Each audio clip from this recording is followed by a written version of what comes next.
hidrasının X ilə işarə olunmuş hüceyrə növünün xüsusiyyətini müəyyən edin. Tamam, şirin su hidrasından veribdir və X ilə işarə olunmuşu deyir bizə.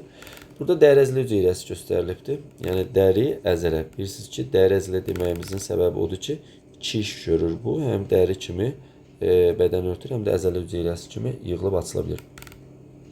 Bölünərək başqa növ hüceyrələr çevrilir. Xeyr, bu aralıq hüceyrənin xüsusiyyətidir. Bədən örtüyünün əsasını təşkil edir. Bəli, dəri kimi örtür. Bu düzdür. Miyofibrillərə malikdir. Bəli, bu da düzdür. Miyofibrillərə malikdir.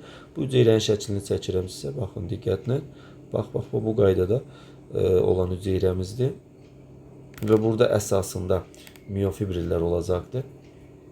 Burası biraz qalın düşdü. Bir dəqiqə bağışlayın.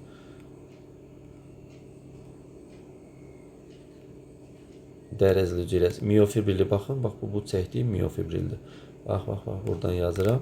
Miyofibril budur. Onun nüvəsidir. Bu dəri əzələ hüceyrəsinin əsas quruluşu xüsusiyyəti budur.